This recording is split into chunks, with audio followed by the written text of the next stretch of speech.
Hi everyone, we're just on site today, getting all the mats in ready, all the wires are now in, and then we're doing tests on the mats. So the mats have to be checked, so each mat comes with a particular resistance. The different lengths of the mats, you'll get a different resistance. So what we do with the multimeter, your electrician will do this. So you can see on there, it's on 0 at the minute. So what will happen is he will then check all the mats, put them onto the warranty card, and the warranty card will come back to us once it's all signed off by him, and that is your warranty for the heating system going into your property, or in this particular, this is a glamping building. So I'm just doing the test now. So it's now set to ohms. I'm going to put two points on the mats, and then you'll see what it reads. So you might have to go down here. So that's reading 5 ohms. So that 5 ohms reading will then go onto the certificate, and each one will be different. Some mats are all the same, but this particular one down here, all these mats are 1 metre, so all those will be the same. Doesn't matter, put them all down, get them back to us, and then we'll confirm your warranty with you. So we've now tested all the mats. So the mats are, all those figures are now on the warranty card. So these are where the wire's coming out. They're coming out 565mm centres. I know I keep going on about this, but we have been to site and they're both wires are coming out of one hole in the middle. I don't understand why, but you know, I want to make it as simple as possible for people. So just got to make sure there's free play here. So that wire you can see there's going up quite easily. So you imagine you've got a mat on here. If you push the mat up and it's really hard to get in, once you crimp the mat on, you have to lose the wire somehow. So what we do, we take the wire and we bear it back by 5mm. And then that's it. So you can see there, is going to go into the crimp, which is on the mat. So the next stage is, so the wire's coming out here, but you can see here, it's flat against the, where the crimp is going to go. So if you see here, the crimp here has got to sit in there. So all we do, we're going to use a Stanley knife, and I'm going to cut out this area here. So the crimp, it just makes things easier for the plasterer and gives a nice smooth finish.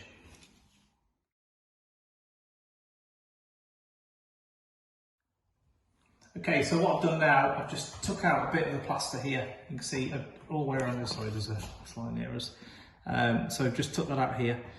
So what's going to happen is that wire is going to go into the crimp. I'm going to crimp it on in a minute, and then when it's flush in there, the crimp will sit within that cutout there. Okay. So what I've done, I've now put the wire in. So the wire's in ready, and I'm going to use a red crimping bit at the end. Sorry, the well use these crimping tools. Unless you're going to squeeze it down and give a really good connection. So I'll just show you that.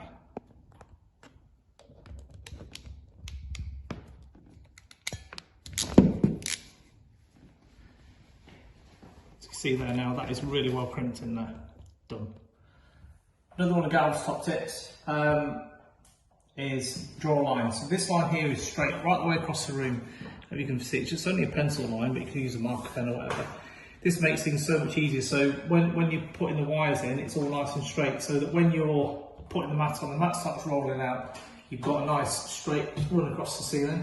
If you're literally a few millimetres off at this end, when it comes to the other end, it goes off really quickly, and you don't want to actually take the mat down.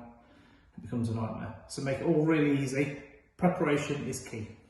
Okay, so what I've done now, I've took out the actual plaster from both sides. Both crimps are crimped. And then I'm just going to get it ready. I'm going to fix them up with some staples. They have to be galvanised or stainless steel staples, so that once you paint, it doesn't start bleeding through with rust. So I'll just get that done next, and then we'll take some photos. So what I'm doing now, I'm fixing the actual crimp into the gap that we've created. So this here is just a staple gun. Staples are 12mm, and we're just going to fix the mat up, one on the outside, and one on the inside there. And if necessary, if you think it needs another one, it's fine, you can still put another one in. Okay, so this is a step. So if you're, like we are, plaster's coming later, so I'm going to fix all the mats to the ceiling. Just some simple black bodge tape, gaffer tape, I don't know what they call it, duct tape actually, I think it's called. So this will fix the mat up. So we create a strip goes across the middle, and then some goes across here, and then some goes across here. I'll take a picture in a minute, thank you. So what I've done now, these mats have gone in across the ceiling. Like I said, each one really easy now for the plasterer.